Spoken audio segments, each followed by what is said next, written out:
Bersyukur ya karena dalam kesempatan ini kita akan melangsungkan satu kelas yang baru dan ini modul yang baru yang disusun oleh Yayasan Lembaga Sabda gitu ya. Ya, judulnya itu Kehidupan Nabi Besar. 5 pelajaran dari agenda kita nanti. Yang pertama kita akan belajar tentang basic dulu ya, tentang Nabi, pengertiannya dan juga latar belakangnya.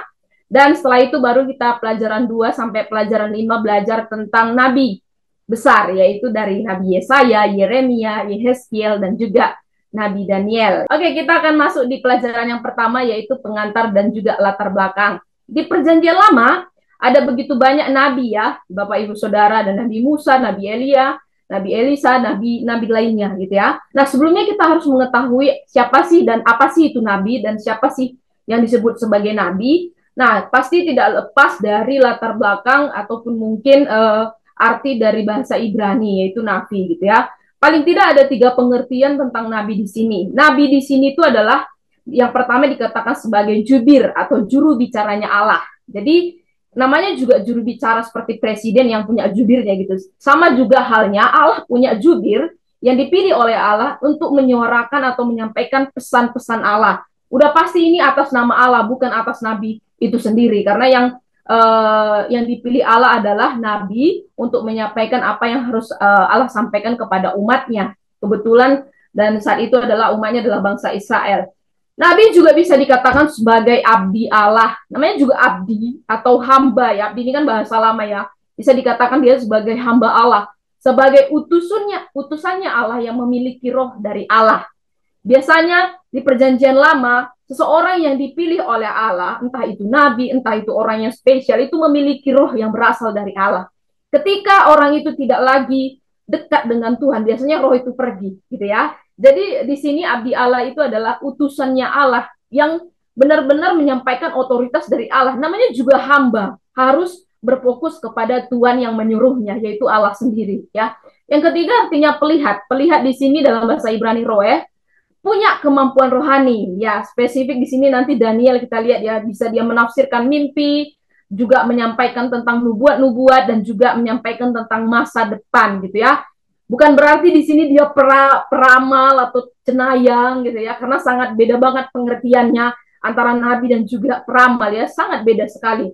Kalau nabi di sini berdasarkan dari hikmat Allah, dari mulutnya Allah gitu ya, yang disampaikan kepada umatnya, yang berbicara kepada umatnya, sedangkan peramal atau cenayang itu sangat beda, bisa saja dari roh-roh lain dan sifatnya juga sangat manusiawi, bukan motivasi yang dari Allah gitu.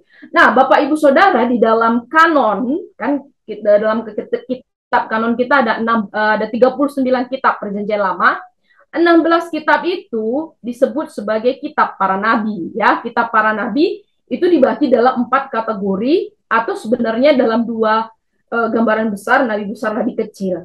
Nah, 16 nabi PL ini dibagi dalam 4 nabi-nabi utara, itu untuk khusus orang Israel karena terpecah jadi 2. Ada Hosea, Amos, Yoel, Yunus, ini nabi kecil ya.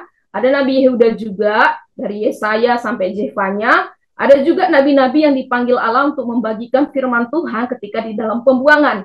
Itu Yehezkiel misalnya atau Daniel. Ada juga setelah pasca pembuangan ya, zamannya Hagai, jangannya Zakaria dan juga Maleaki atau kitab terakhir kita di PL. Yang pertama, tugas nabi itu adalah menyampaikan firman Tuhan, jelas.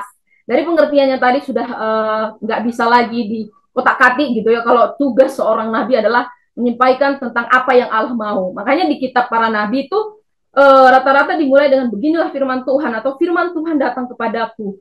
Firman Tuhan datang kepadaku gitu. Jadi rata-rata menyampaikan apa yang Tuhan ingin sampaikan kepada umatnya yang berdosa.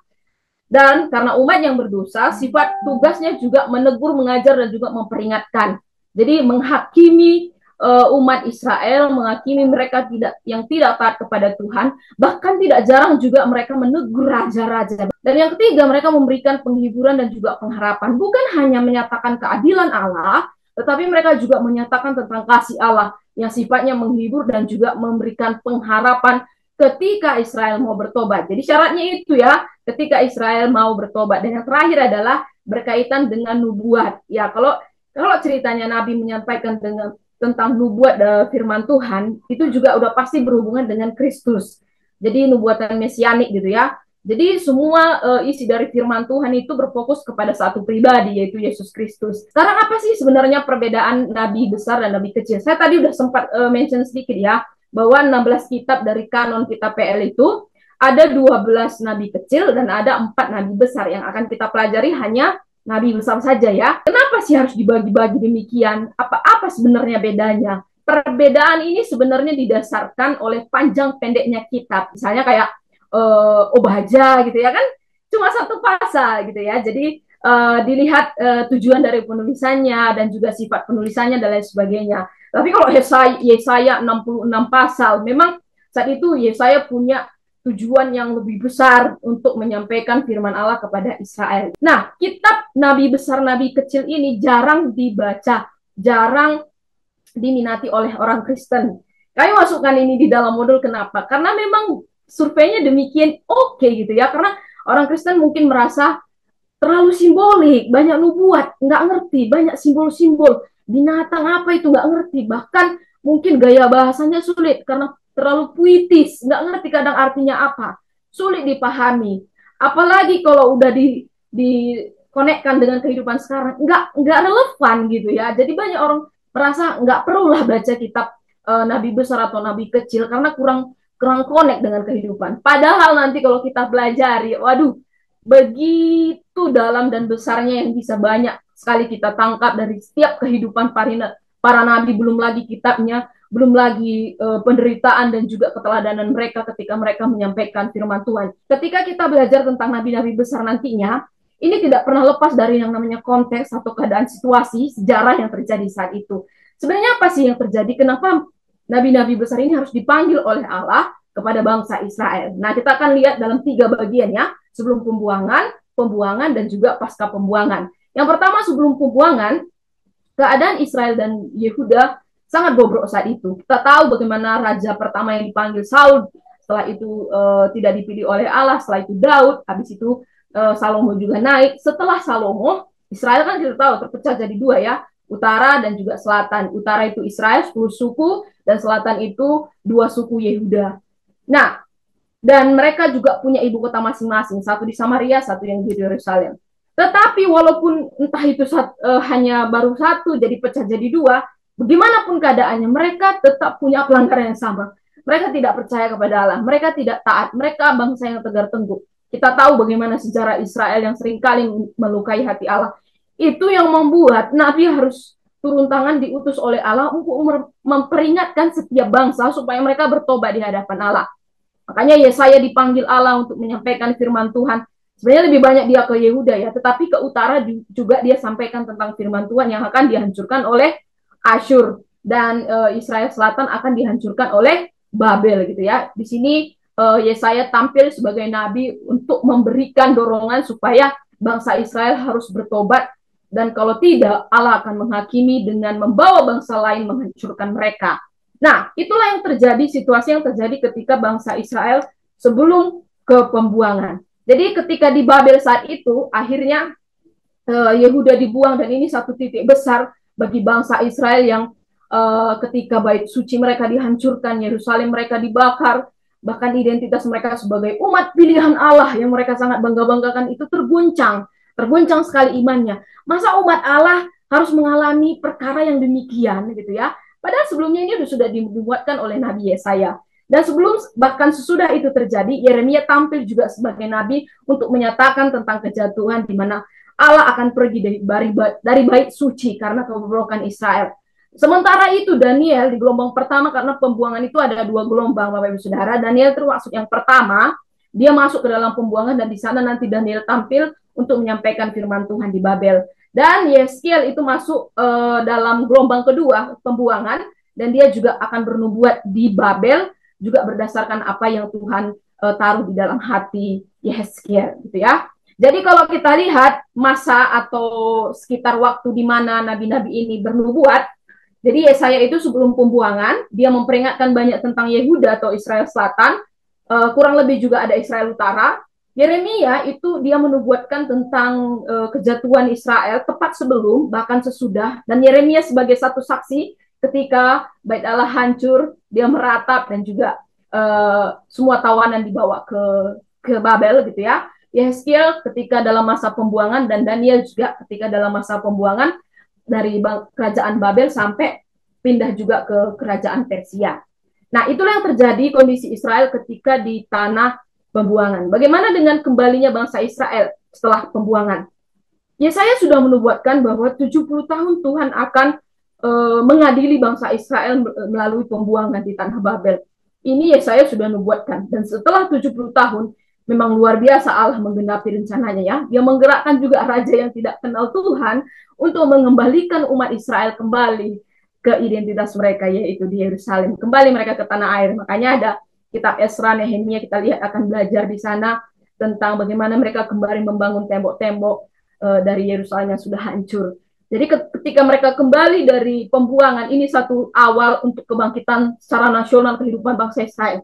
Tapi masalah selesai di situ, mereka baik-baik saja? Enggak juga ya. Kita lihat di Maleaki, kemarin kita bedah kitab Maleaki, bagaimana mereka yang sudah pulang dari pembuangan pun masih terus tidak taat juga kepada Tuhannya gitu ya. Jadi beginilah konteks dari zaman nabi-nabi besar, dari sebelum pembuangan sampai pemulihan dari pembuangan. Nah, kita akan belajar apa sih tema besar dari nabi-nabi besar yang disampaikan kepada bangsa Israel. Paling tidak ada 3 tema besar yang dipelajari. Yang pertama itu tentang penghakiman dan pemulihan. Ada keadilan Allah, ada juga pemulihan yang diberikan Allah. Allah nggak cuma menghakimi, Allah jahat. Kalau versinya Israel seringkali ya. Tapi mereka lupa bahwa Allah juga akan memulihkan. Allah setia untuk menjanjikan pembebasan dan pemulihan bagi umat yang dikasihi oleh Allah. Yang kedua juga pesan Nabi besar ini bertema tentang nubuatan Mesias dan akhir zaman.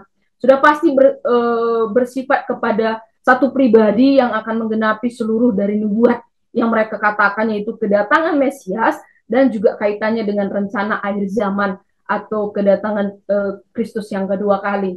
Dia yang akan menggenapi rencananya, dia akan menjadi pribadi yang memenangkan segalanya, yaitu di dalam Yesus Kristus. Dan yang ketiga adalah kesetiaan Allah. Meskipun Israel mengecewakan Allah, Allah tetap setia. Itu tidak mempengaruhi kesetiaan Allah, karena Allah sifatnya memang setia. Ketika dia menghiburkan, ketika dia memberikan harapan dengan kedatangan Mesias, itu adalah wujud bagaimana Allah yang setia itu tidak pernah berubah-ubah. Sama seperti manusia yang berubah-ubah, Allah kita adalah Allah yang tetap setia untuk selama-lamanya. Nah, apa saja Bapak Ibu Saudara yang bisa kita pelajari dari kehidupan para nabi besar? Di sini ada beberapa bagian, ada 3 paling tidak. Yang pertama itu penderitaan dalam ketaatan. Apakah karena nabi-nabi itu orang pilihan Allah, jubirnya Allah, hidup mereka nyaman ketika mereka menyampaikan firman? Kayak mungkin kebanyakan orang percaya sekarang ini, nyaman-nyaman aja hidupnya. Enggak ya. Mereka hidup banyak dalam penderitaan. Tidak mudah sama sekali Bapak Ibu Saudara. Mereka sering ditolak, dianiaya, bahkan kehilangan nyawa itu udah pasti nomor 1. Karena mereka harus menghadapi raja, menghadapi orang-orang yang tegar tengkuk, menghadapi orang-orang yang tidak setia. Itu nggak mudah sama sekali Bapak Ibu. Tetapi mereka adalah hamba Tuhan yang taat. Hamba Tuhan yang tetap melakukan panggilannya meskipun penderitaan itu mengikuti. Apakah mereka gagal? Apakah mereka akhirnya udahlah Tuhan, nggak usah lagi dipanggil, aku tak kembali aja ke wilayahku, hidup nyaman nggak? Mereka tetap setia sampai akhir hidupnya. Dan yang kedua, tanggung jawab terhadap raja dan umat.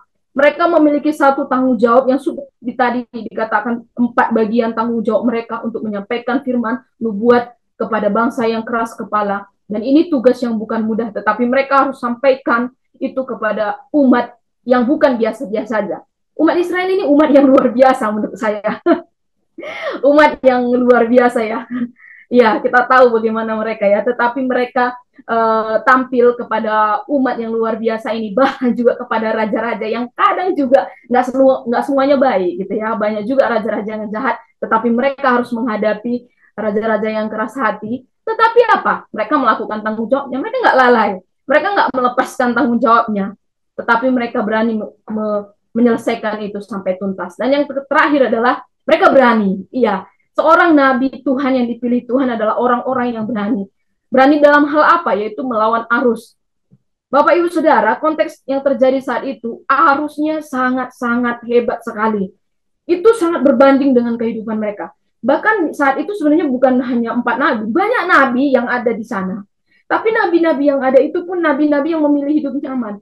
Nabi-nabi yang akhirnya tidak menomorsatukan kesejahteraan rakyat atau kerohanian rakyat. Mereka, nabi-nabi itu juga hidupnya sama kayak pemimpin-pemimpin yang jahat atau umat-umat yang jahat. Nah, disinilah tantangannya. Apakah mereka berani melawan, berani tampil beda, atau sama aja dengan orang lain, sama aja dengan umat yang keras kepala. Tetapi di sini mereka berani, mereka nggak mau kompromi, mereka justru menunjukkan arah yang bertentangan, karena itulah yang benar yang sesuai dengan firman Tuhan, yang Tuhan perintahkan kepada mereka. Nah, detailnya kita akan belajar dalam 4 bagian dari pelajaran 2 sampai pelajaran 5. Kita lihat dulu dari kehidupannya saya ya. Yesaya ini sering disebut sebagai nabi mesianik karena memang banyak menyampaikan tentang nubuat kedatangan Kristus ya, nabi yang memberikan penghiburan. Bagaimana sih latar belakang dari Yesaya ya? Yesaya ini adalah putra Amos. Nanti langsung bisa dibaca di Yesaya 1 ayat 1. Dia lahir di Yerusalem tahun 700-an. Karena dia lahir di Yerusalem, di ibu kota. Dipastikan juga dia adalah keluarga dari bangsawan ya. Jadi dia memang secara pribadi memang orang kaya, dia dari keluarga bangsawan dan tampil juga menjadi nabi juga fokusnya di Yerusalem. Dia menikahi wanita. Di pasal 8 itu sebenarnya tidak disebut nama istrinya itu siapa, hanya disebutkan Nabiah gitu ya. Mungkin karena dia nabi, istrinya Nabiah. Dan dari pernikahannya ada 2 anaknya laki-laki.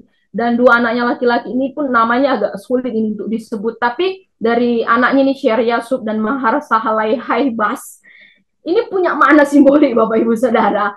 Ini makna simboliknya ini ngomongin juga tentang Israel gitu ya. Jadi semua yang berhubungan dengan nama-nama dan juga apa yang dilakukan itu pasti ada makna terus yang Allah ingin menyatakan di sana. Dan arti nama Yesaya sendiri adalah Yahweh adalah keselamatan atau Tuhan adalah keselamatan. Makanya ini disebut sebagai kitab mesianik di mana kata keselamatan itu muncul 3 kali lebih banyak dibandingkan kitab-kitab lain di PL. Banyak sekali kata keselamatan. Silakan nanti dicari atau bisa pakai Alkitab Sabda yang Android. Bapak Ibu bisa cari, difokuskan di kitab Yesaya saja. Nah, bagaimana sebenarnya panggilan dan juga pelayanan Yesaya? Yesaya dipanggil itu ada di pasal 6 mulai ya. Di pasal 6, kok nggak di pasal 1 ya? Ini uniknya juga dari kitab Yesaya. Dia dipanggil Tuhan melalui sebuah penglihatan di bait suci. Tuhan menyucikan bibirnya dengan bara yang diambil dari mazbah.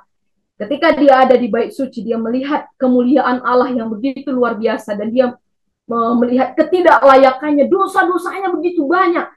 Dia menyadari dia tidak layak sekali gitu ya. Tetapi makanya dia katakan, kudus, kuduslah Tuhan, seluruh alam penuh kemuliaan-Mu.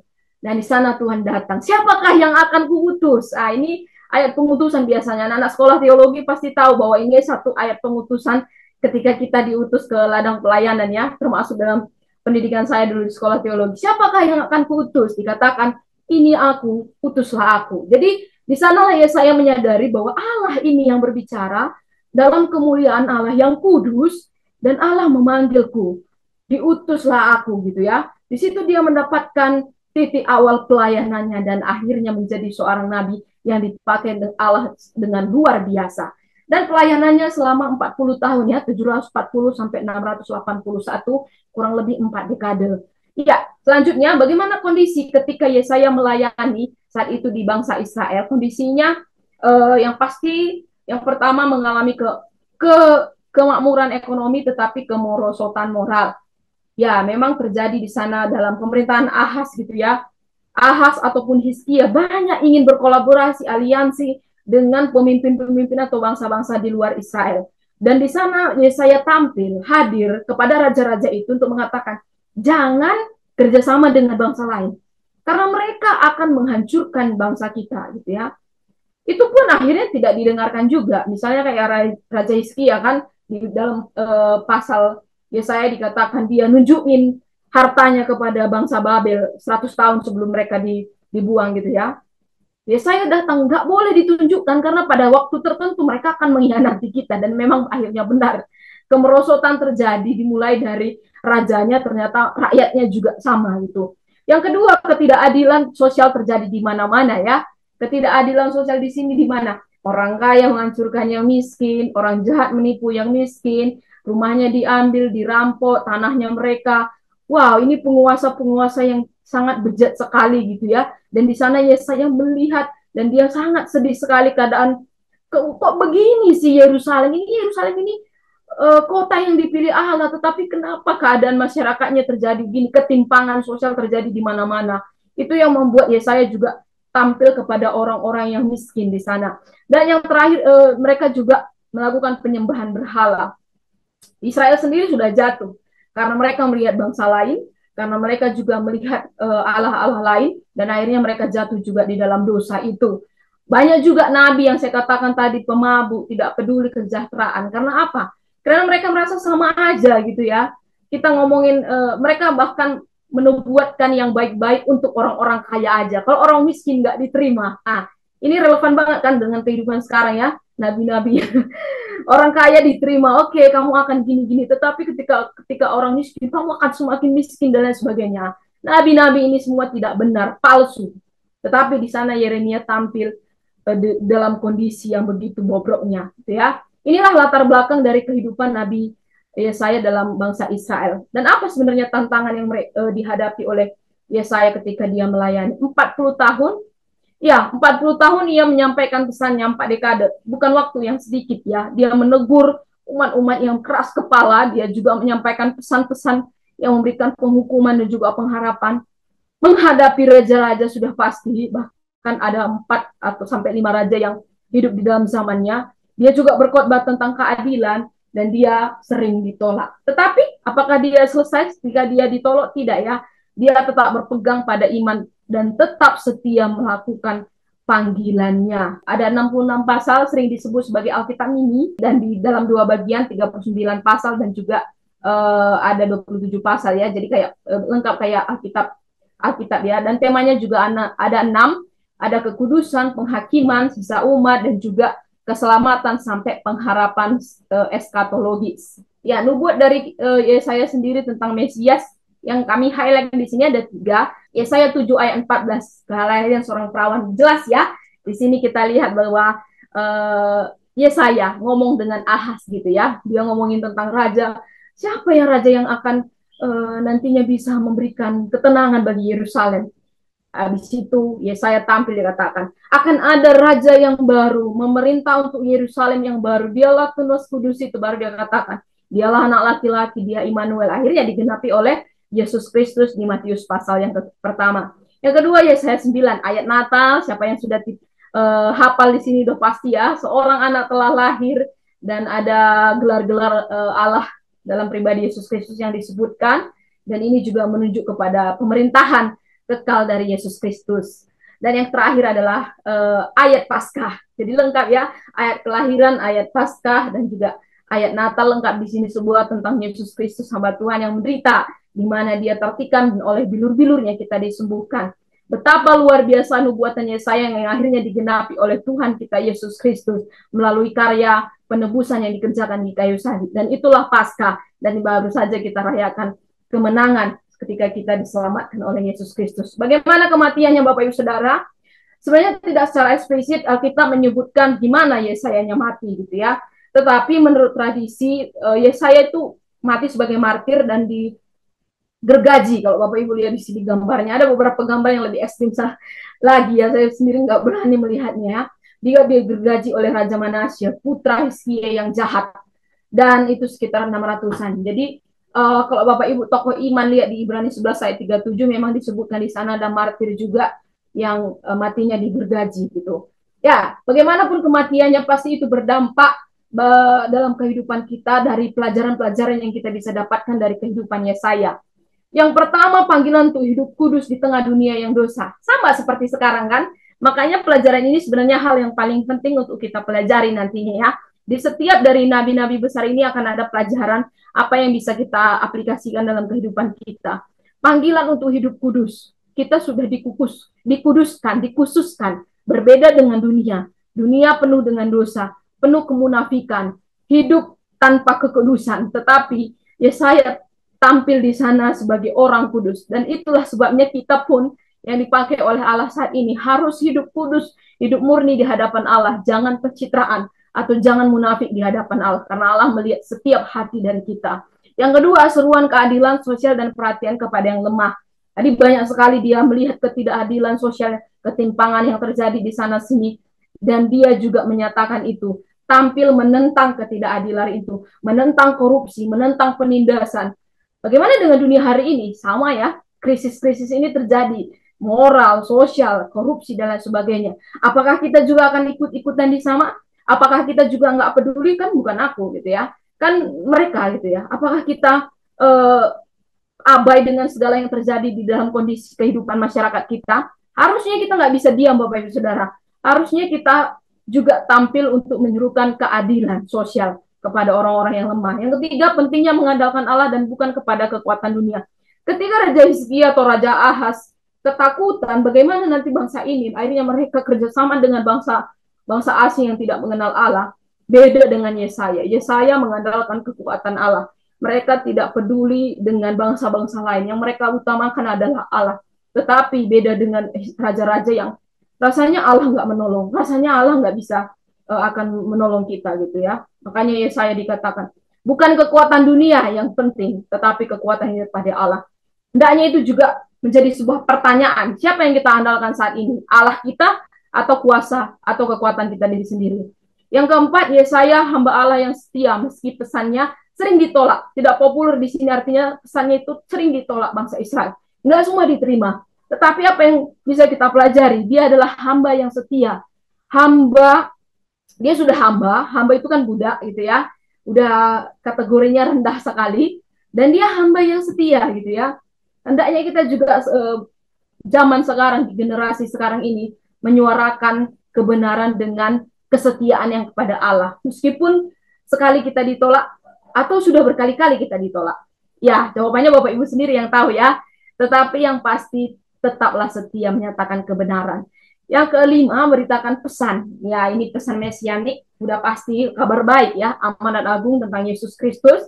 Dan yang terakhir, janji akan ciptaan baru dan masa depan yang kekal ya. Di tengah semua krisis-krisis ada janji Allah, pemulihan Allah, dan ini satu harapan yang bagus sebenarnya yang memberikan damai dan ketenangan karena berita kehidupan kita akan merujuk kepada kekekalan yaitu ciptaan baru dan masa depan di dalam Yesus Kristus. Itulah Nabi Yesaya yang kita pelajari di pelajaran kedua. Pelajaran yang ketiga, kita masuk ke kehidupan Nabi besar Yeremia, Pratap.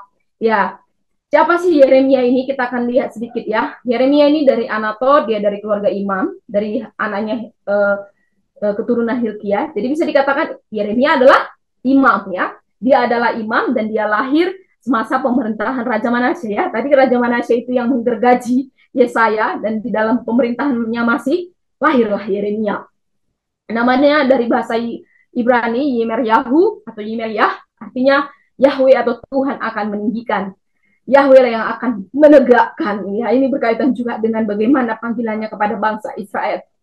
Kalau Yesaya punya istri Nabiah dan punya dua anak yang simbolnya untuk bangsa Israel, Yeremia beda. Dia dilarang Tuhan untuk menikah. Wah, ini luar biasa ya. Dia dilarang Tuhan untuk menikah sebagai sebuah simbol tentang bagaimana penghakiman dari Allah untuk bangsa Israel. Ya, jadi mereka juga kehidupan mereka bukan hanya ngomong tentang firman Tuhan, tetapi kehidupan mereka juga harus menyuarakan tentang bagaimana nanti Tuhan menghakimi Israel, termasuk untuk tidak menikah ini tadi. Berat.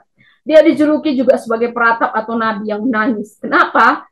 Karena penderitaan yang dialami oleh Israel itu sangat dilihat sekali. Makanya ada kitab, namanya kitab ratapan. Namanya juga ratapan. Isinya ratapan semua ya. Isinya tangisan semua.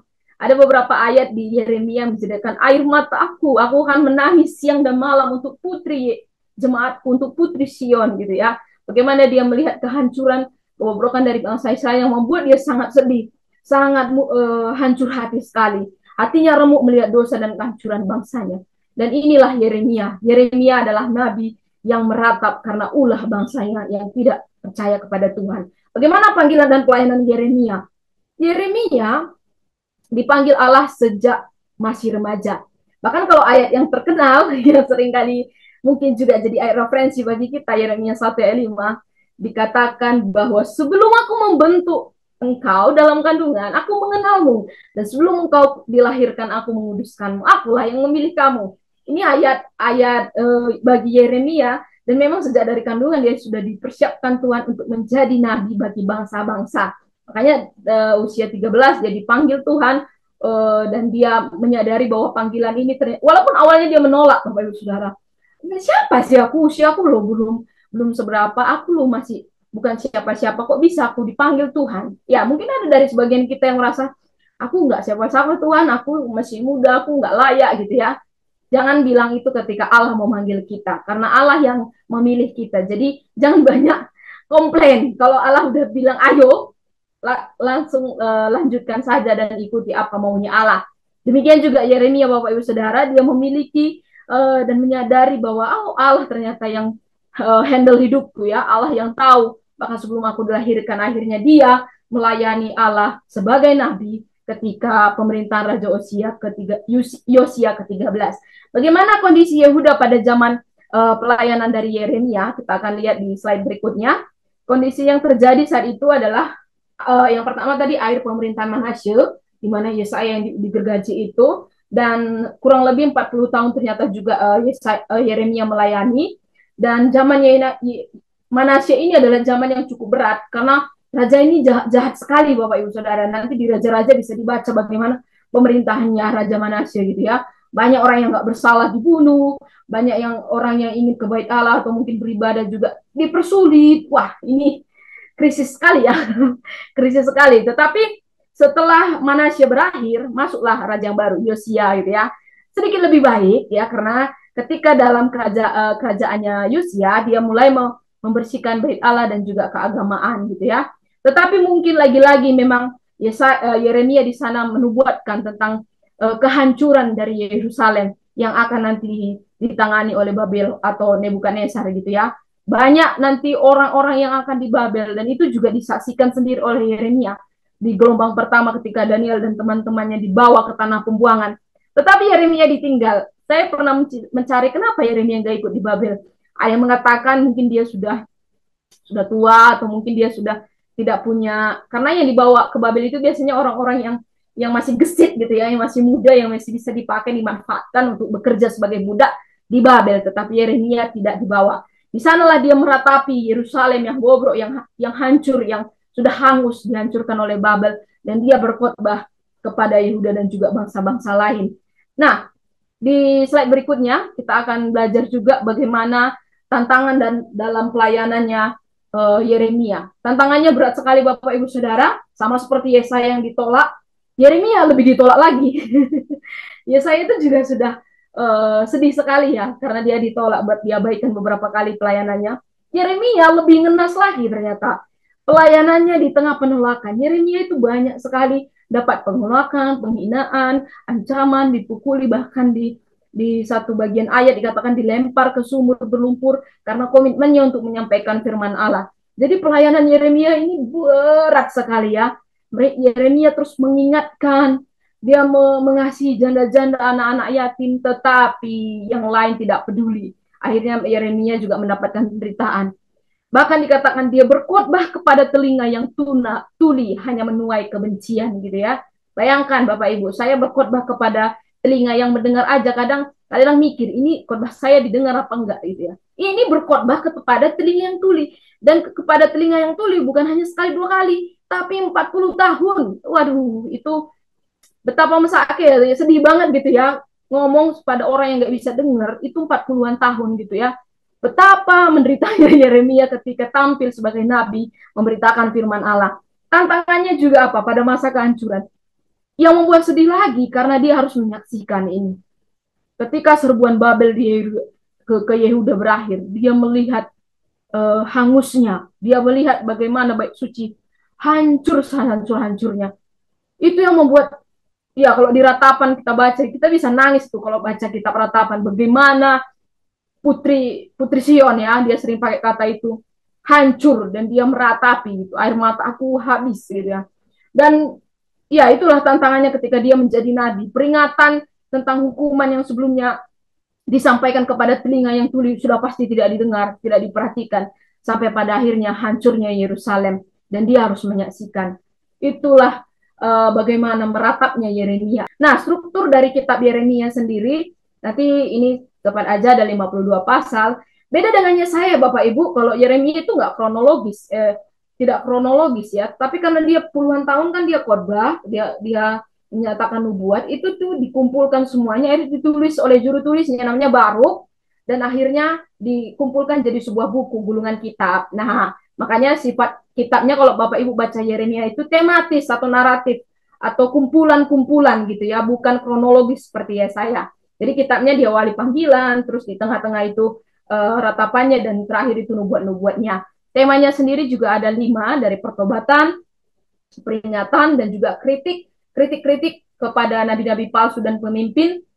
Tetapi setelah itu juga ada janji dan juga nubuat tentang perjanjian baru ya. Oke, kita akan lihat nubuat tentang Mesias. Yang pertama itu Yeremia 23 ya, jelas ya tentang tunas Daud yang adil. Ini simbol dari Mesias keturunan Daud, dan dia adalah raja yang adil dalam pemerintahannya. Raja Yehuda gagal, tetapi raja ini raja yang adil dan tidak gagal. Yang kedua tentang Yeremia 33, ya Tuhan adalah keadilan kita. Ini kebenaran bukan dari manusia, tetapi berdasarkan dari Tuhan sendiri yang akan menyelamatkan Yerusalem yang baru gitu ya, dengan tinggal dan aman. Makanya Tuhan adalah sumber satu-satunya kebenaran. Manusia cari kebenaran mau di mana? Hanya ada di dalam Tuhan, yaitu pribadi Yesus. Yang ketiga adalah Yeremia 31. Ya, ini juga satu pasal dan ayat yang sangat bagus sekali ya, di mana dikatakan firman Tuhan itu nggak ditulis lagi di atas dua loh batu gitu ya, dengan ada perjanjian, tetapi juga di dalam ditulis di hati manusia, dan itu adalah bersumber dari Roh Kudus itu sendiri.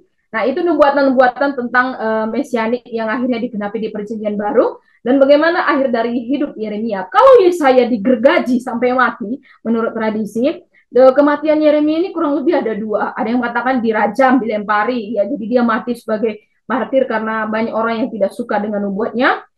Pendapat yang kedua dikatakan dia menghadapi kematiannya di Mesir bersama dengan juru tulisnya si Baruk, ketika dia dipaksa melarikan diri ke Mesir, tetapi dia bernubuat sampai kematiannya. Ya, kita nggak perlu mempusingkan mana sih yang benar, karena memang tidak spesifik ditulis, tetapi yang kita pelajari dari kehidupan Yeremia di sini ada kurang lebih 5. Yang pertama, untuk kehidupan kita sekarang ya, ini pelajaran yang perlu kita tangkap bersama-sama. Setia.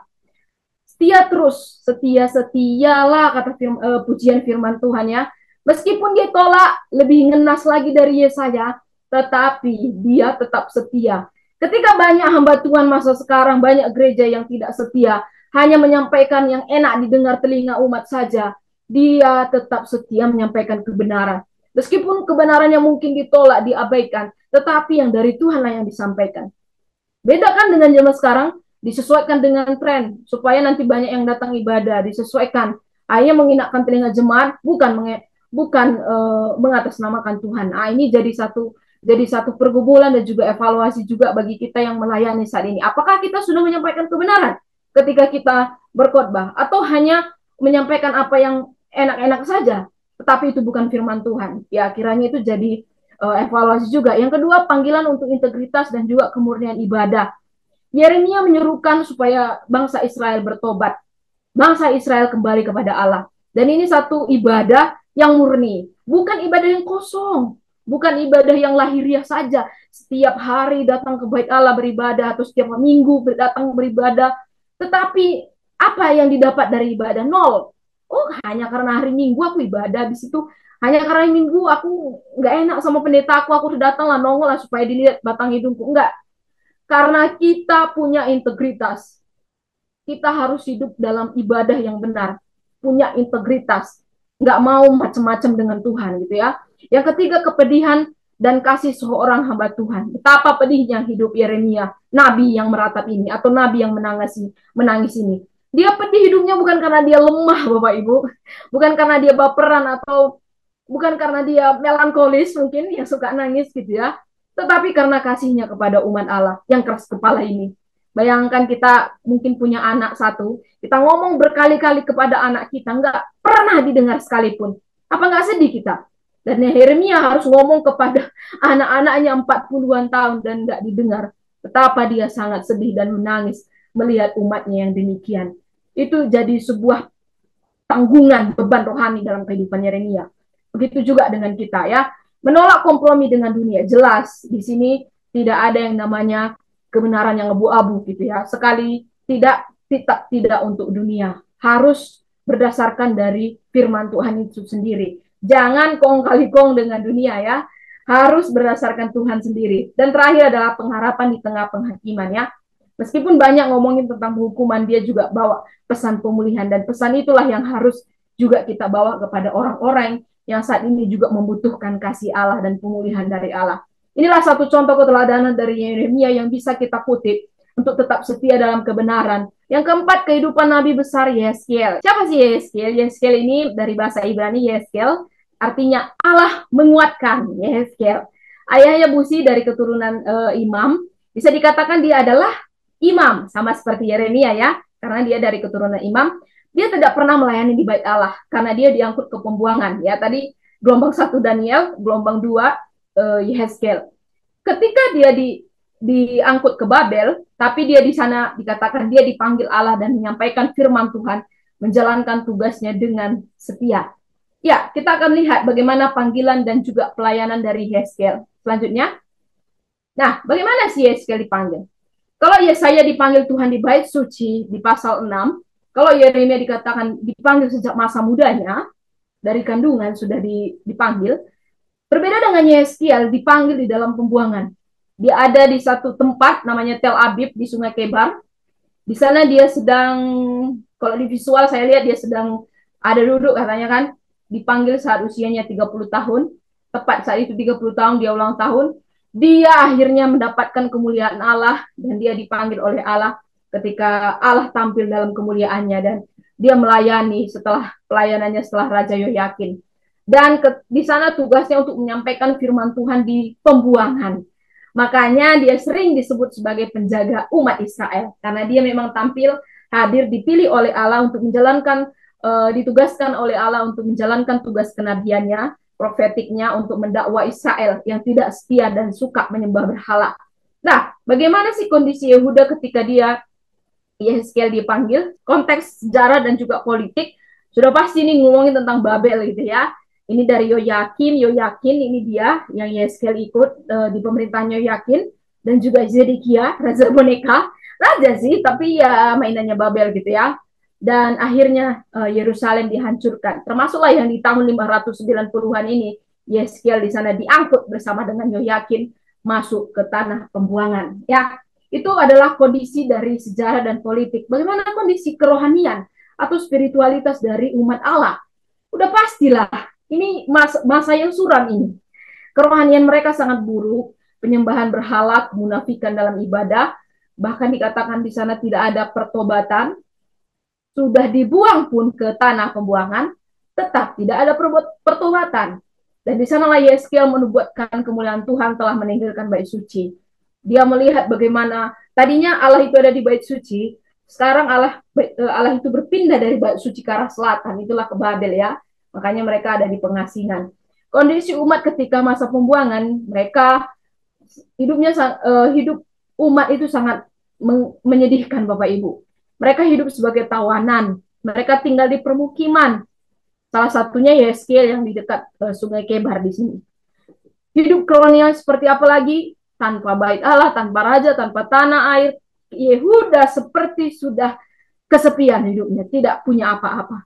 Bait Allah pusat yang mereka bangga-banggakan, yang mereka katakan kami adalah pilihan Allah, habis lunas. Tanpa raja juga, rajanya ada sih Yoyakin sampai Zedekia, tapi nggak menolong apa-apa karena hanya sebagai raja boneka. Tanpa tanah air, mereka udah nggak hidup di Yerusalem, mereka diangkut gitu ya. Dan Yehuda juga kehilangan identitasnya. Dan orang-orang meskipun Yeskiel di sana tampil menyampaikan nubuatnya, menyampaikan pesannya, mereka tidak percaya. Bahkan mereka menganggap Israel ini luar biasa ya. Udah di pembuangan pun masih sama gitu ya. Mereka menganggap apa yang Yeskiel bilang itu hanya dongeng, hanya menghibur tapi nggak memberikan masukan. Karena mereka sudah terkungkung dengan kehidupan personal mereka yang udah hancur kami ini, nggak peduli lagi soal Allah dan lain sebagainya. Itulah di tantangan yang dihadapi oleh Yeskiel. Apalagi tantangan yang dihadapi oleh Yeskiel selanjutnya, pesannya itu tidak didengarkan ya, tidak populer atau tidak jarang didengarkan. Dia tegur lagi umat Israel. Ini kan tugas Nabi dari Yesaya sampai Yesaya ini sama gitu ya. Dia menegur umat dosanya, tetapi lagi-lagi ini tidak disukai oleh bangsa Israel. Apalagi ini cara-cara yang Tuhan lakukan melalui kehidupan Yesaya yang begitu menurut saya lumayan aneh dibandingkan Yesaya dan juga Yeremia. Tuhan membuat Yesaya bisu. Wah ini kan sakit sekali nih ya. Jadi Yeskel hanya bisa ngomong ketika dia nyampaikan nubuat. Ketika dia tidak nyampaikan nubuat, ada momen dia itu bisu, nggak bisa berbicara secara normal. Jadi Tuhan hanya mau Yeskel ngomong ketika apa firman Tuhan datang kepada Israel gitu ya. Jadi bertahun-tahun ini, bukan cuma sebentar saja, tapi bertahun-tahun dia mengalami kebisuan. Tantangan fisik dan aksi simbolik yang berat. Wah, ini luar biasa Bapak Ibu. Nanti silakan baca ya dari Yeskiel pasal 4 sampai pasal 5 dikatakan dia harus baring 390 di sisi kiri, 40 hari di sisi lain. Habis itu makanannya terbatas, dimasak di atas kotoran. Bayangkan dia harus makan dengan dimasak di atas kotoran, bukan kotoran ya itu kotoran mencukur rambutnya, membaginya. Dan setiap aksi yang dilakukan ini itu adalah pesan yang sangat menceritakan tentang kehancuran atau najisnya bangsa Israel. Selain itu, apalagi keadaan yang dialami Yeskiel yang begitu berat, dia harus kehilangan istrinya. Hidup udah berat, harus menjadi nabi, menyampaikan firman Tuhan, dibuat bisu, melakukan hal-hal simbolik, dan itu nggak ringan. Sekarang kehilangan orang yang disayangi. Di sini dikatakan jangan berduka secara publik. Ini jadi satu tanda simbolik juga bahwa Yerusalem juga akan hancur sehancur-hancurnya. Dan ketika Yerusalem hancur, nggak ada waktu kalian untuk berduka secara publik. Karena kalian juga langsung diangkat ke kota, dari kota kalian ke kota orang, dan di sana juga kalian nggak sempat berduka karena terlalu banyak pergumulan-pergumulan yang dihadapi oleh karena dosa-dosa kalian. Itulah maksudnya bagaimana Yeskel harus mengalami penderitaan dengan kematian istrinya. Ya, struktur kitabnya dibagi 3 ya, dari penghakiman sampai pemulihan. Tema kitabnya juga dari kemuliaan Tuhan, tanggung jawab, harapan, bait suci, dan juga bagaimana Tuhan adalah gembala yang sejati, dikatakan menjadi gembala yang menggantikan pemimpin rohani yang jahat. Itulah gembala yang baik yang akhirnya digenapi oleh Yesus Kristus. Bagaimana penglihatan utama ya Yeskiel? Kalau tadi saya Yeremia itu yang bagian ketiga tentang nubuatan Mesias ya. Tapi berbeda dengan Yeskiel karena sebenarnya Yeskiel di sini banyak menubuatkan tentang penglihatan-penglihatan yang saya kira juga bisa dipelajari lebih lanjut karena saya juga masih belajar.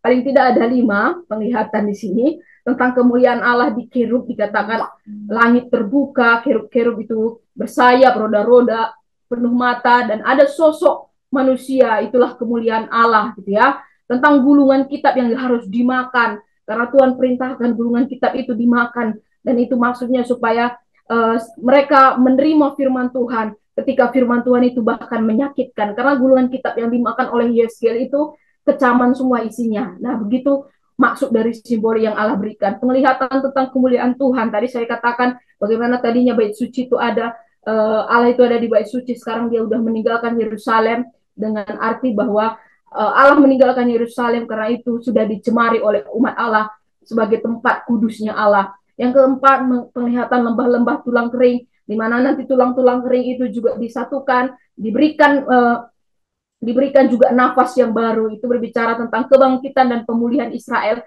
yang tadinya seperti tulang-tulang kering, dan penglihatan tentang bait suci yang baru atau merujuk kepada sungai kehidupan atau Yerusalem yang baru yang akhirnya diterangkan juga di kitab terakhir, di kitab Wahyu. Akhir hidup Yeskiel ada beberapa catatan dari Yahudi dan juga non-kanonik. Ada yang mengatakan mati dibunuh oleh pemimpin Israel karena mereka menubuatkan penghukuman, tapi non-kanonik mengatakan mati di pembuangan di wilayah Mesopotamia, kalau sekarang Irak. Kemungkinan dia mati karena sudah tua dan tugas kenabiannya juga diselesaikan di sana. Jadi kurang lebih dia mati pada tahun 50 atau sekitar 60 tahun gitu ya. Jadi dia bernubuat lebih sedikit dibanding Yesaya dan juga Yeremia selama 22 tahun.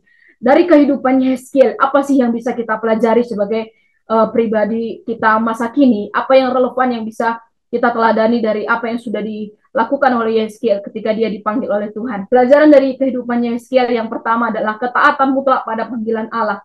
Yes, berbeda dengan Yesaya dan Yeremia. Yeskiel ini ketika dia dipanggil Allah, situasinya sangat sulit, situasinya tidak sangat ideal sekali. Tetapi apa? Dia tetap setia harus kepada firman Tuhan. Dia taat kepada panggilan Tuhan, meskipun dia harus menjalani tugas tugas kenabiannya untuk menyampaikan nabi, untuk menyampaikan nada-nadanya kepada bangsa Israel gitu ya. Tetapi dia menjalankannya dengan setia, walaupun pasti dibilang ditolak, dikatakan itu dongeng dan juga hanya hiburan kosong gitu ya. Tapi dia tetap taat. Yang kedua, kreativitas dan keberanian. Ini juga satu dorongan kepada kita semua ya, untuk tetap berani menyampaikan kebenaran, untuk tidak ragu, untuk tidak terlalu apa ya, memilah-milah untuk kapan bisa menyampaikan kebenaran, tetapi dalam keadaan apa saja gitu ya, tak menyatakan kebenaran Allah. Bahkan kreativitas dengan tindakan-tindakan yang aneh. Wah, ini skill ini kurang kurang aneh apalagi dengan tindakan simbolik yang dilakukan, dan itu adalah Allah yang menyuruh gitu ya. Tetapi dia nggak ini loh Bapak Ibu Saudara, dia nggak tolak dengan apa yang dia dikatakan kepadanya ya. Dia lakukan dengan memakan makanan di atas apa binatang itu tadi, istrinya harus mati, dia harus bisu. Apakah dia sudah itu berat banget Tuhan, habis itu aku pergi, nggak perlu lagi nyatakan kebenaran? Enggak, dia tetap tampil sebagai nabi sampai pada akhirnya menyatakan keberanian dalam menyampaikan kebenaran itu. Dan yang terakhir adalah kesediaan di tengah penderitaan. Ya, menderita dibilang iya udah pasti, nggak enak dibilang iya sudah pasti, tetapi dia lagi-lagi teguh dan tetap semangat untuk menyerahkan hidupnya kepada kehendak dan juga rencana Tuhan di tengah bangsanya yang sedemikian keras kepala. Dan terakhir adalah kehidupan Nabi besar Daniel. Daniel ini udah sebenarnya udah sangat kita ketahui sekali ya, dari sekolah minggu udah sering belajar ya tentang siapa Daniel. Daniel adalah seorang anak Tuhan yang dari awalnya itu udah langsung diceritakan diangkut ke Babel ketika dia masih remaja bersama dengan temannya Sadrak, Mesak, dan Abednego. Dan dia juga dari keluarga bangsawan kerajaan Yehuda. Sudah pasti ya, karena memang yang dipilih oleh Nebukadnezar itu adalah budak-budak Israel yang sekiranya itu mampu dan bisa dipakai untuk cakap gitu ya, melakukan segala tugas perbudakan di Babel gitu ya. Dan Daniel dan teman-temannya ini salah satu yang sangat gesit sekali, yang sangat cakap sekali untuk melakukan tugasnya. Daniel artinya adalah hakim, Allah adalah hakimku, dan nama Babelnya itu Belsazar. Dan di dalam kitab Daniel dikatakan Tuhan memberikan hikmat dan juga kemampuan untuk memahami, menafsirkan mimpi dan juga penglihatan-penglihatan. Ya, panggilan dan pelayanan dari Daniel sendiri kita lanjutkan. Daniel adalah nabi Tuhan, walaupun sebenarnya di kitabnya beda dengan Yesaya, Yeremia, Yeskiel ya. Mereka kan ada ceritanya nih ketika mereka dipanggil Allah. Kalau Daniel itu nggak secara eksplisit Bapak Ibu. Tapi kok dia masuk golongan kitab nabi besar ya gitu ya. Memang dia nggak secara eksplisit disebut sebagai nabi di kitabnya, tetapi memang dikonfirmasi dalam Matius 24 yang menyebut dia sebagai nabi Daniel gitu ya. Jadi walaupun beda ceritanya dengan tiga nabi yang sebelumnya, tapi dia adalah nabi yang dipilih oleh Allah. Mimpi Raja Nebukadnezar ini jadi satu kesempatan di pasal 2 ya, untuk Daniel bisa tampil sebagai penafsir mimpi dan menyatakan apa yang Allah ingin katakan kepada Nebukadnezar. Hidupnya 70 tahun itu, dan hampiran, karena dia diangkut kan usia belasan tahun ya, masih sangat remaja sekali gitu ya. Dan setelah itu kurang lebih hampir 70 tahun dia itu ada di Babel sampai Persia. Dari pemerintahan Nebukadnezar, Belshazzar, Darius, dan juga Kores. Meskipun dia ada di dalam tanah asing ini, dia nggak melupakan identitasnya sebagai umat Allah yang dikasihi Allah. Dia berdoa, dia beribadah, dia hidup kudus. Dia nggak membuat dirinya tercemar oleh dosa-dosa atau baal-baal atau makanan-makanan raja yang sudah dipersembahkan kepada berhala. Dia memilih menolak bersama dengan teman-temannya. Dan Allah tetap menyertai mereka, membuat mereka lebih kuat, lebih keren juga ya, melalui sayur-sayuran yang mereka makan. Oke, bagaimana kondisi Yehuda pada zaman pelayanan Daniel dan teman-temannya? Daniel dikatakan di sini ada di dalam kerajaan Babel ya. Kerajaan Babel saat itu adalah negara yang super power sekali ya. Sama ketika pemerintahannya Romawi di zaman Yesus gitu ya. Babel saat itu super power. Itu membuat Nebukadnezar itu bangganya minta ampun. Bahkan ada yang dikatakan dia sebagai Allah gitu. Disembah-sembah mereka ya. Karena bangga, wah bisa menghancurkan banyak negara dan mereka sangat keren sekali gitu ya. Dan banyak tawanan budak-budak yang dibawa kepada Babel. Dan ini kondisi yang dialami oleh bangsa Israel. Salah satunya adalah Daniel. Dan bagaimana kondisi dari umat Israel sendiri? Ya udah pasti mengalami guncangan gitu ya. Karena mereka kalah, karena mereka dibuang. Tetapi pembuangan nggak membuat Daniel itu kalah. Dia menunjukkan bahwa Tuhan mereka adalah Tuhan yang berdaulat dalam segala situasi yang mereka alami.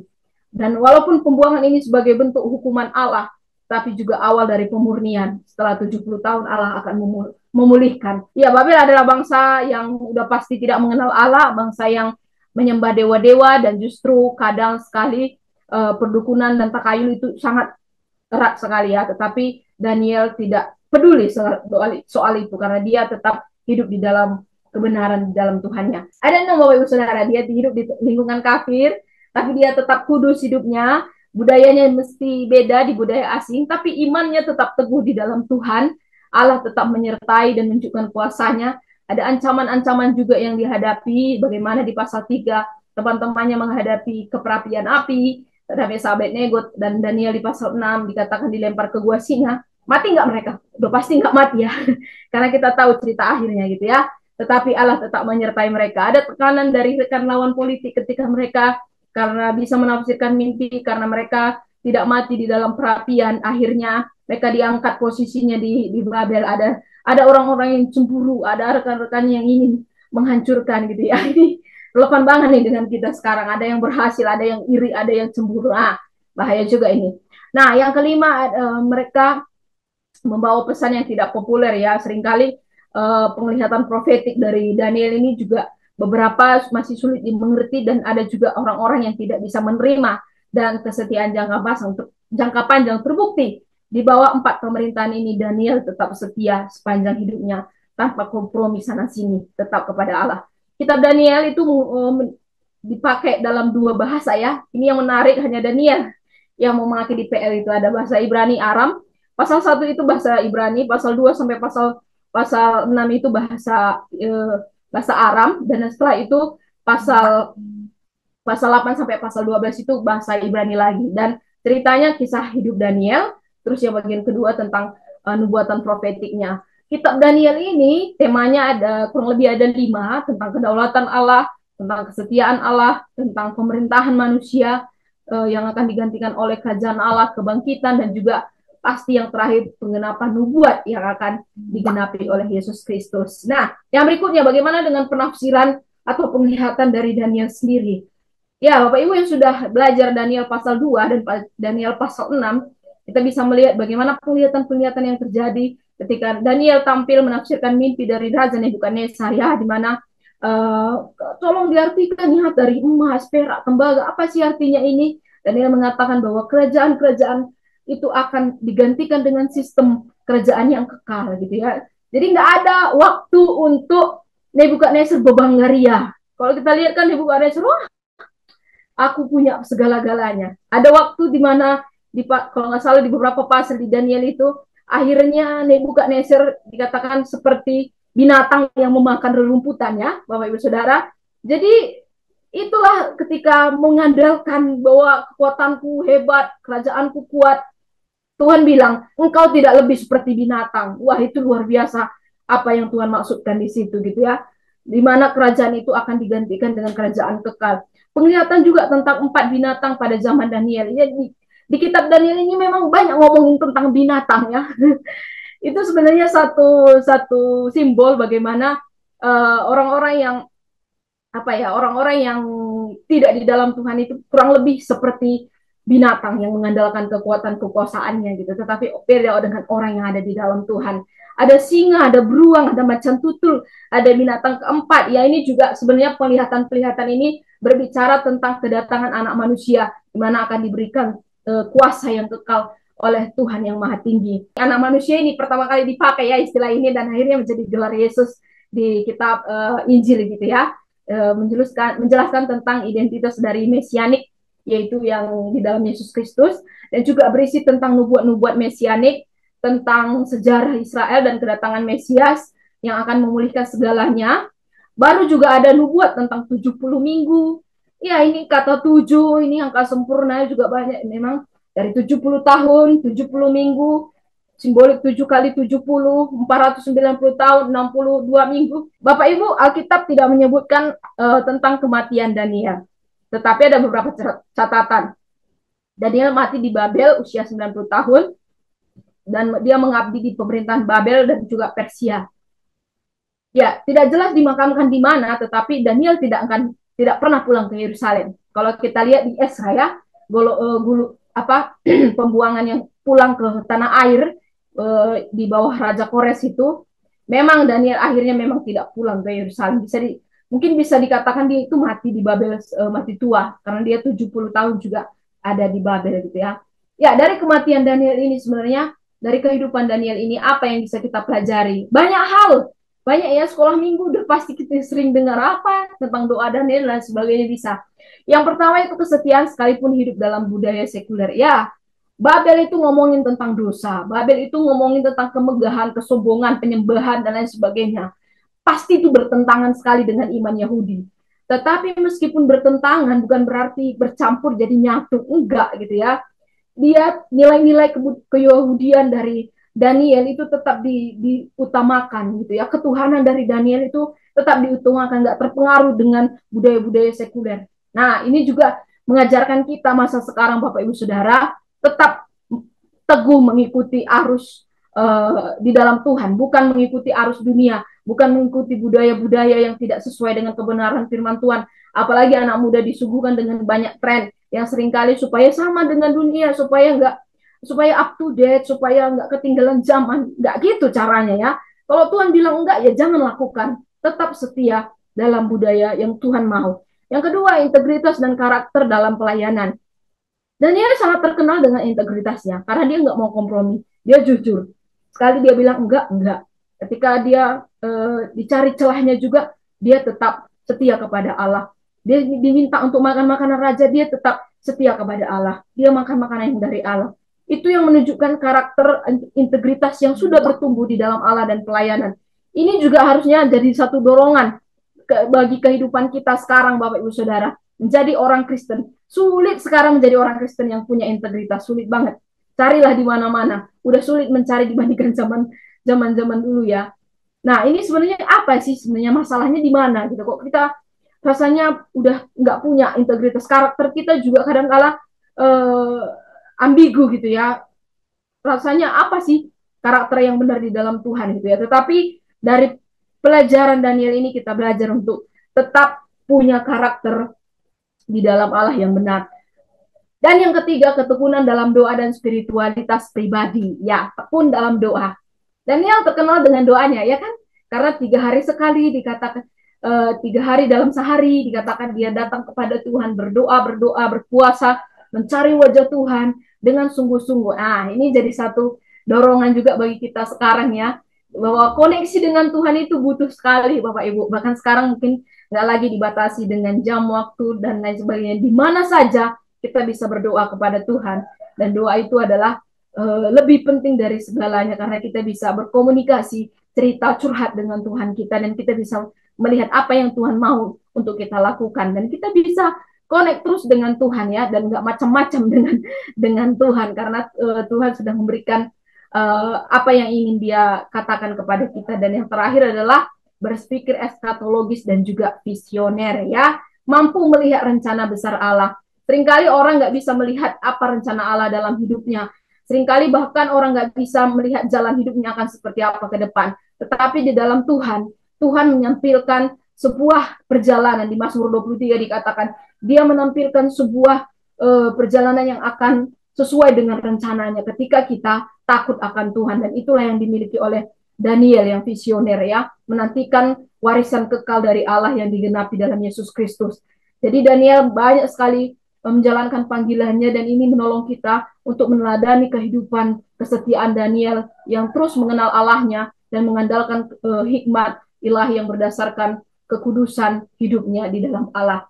Ya, jadi sebagai poin terakhir kita sudah belajar sedikit saja dari overview nabi-nabi besar kehidupannya, dan kita belajar bahwa nabi-nabi besar dipanggil ketika mereka melayani di satu bangsa yang sangat tegar tengkuk, bukan bangsa yang mudah untuk dilayani, tetapi Tuhan panggil mereka untuk tetap setia lakukan menyuarakan firman Tuhan itu. Meskipun kalian ditolak, diabaikan, tetap suarakan firman Tuhan itu. Kiranya melalui kehidupan Nabi besar ini kita terdorong sekali lagi untuk kembali merecharge atau menyegarkan panggilan kita di dalam Tuhan, supaya kita hidup dalam kebenaran firman-Nya dalam segala aspek kehidupan kita.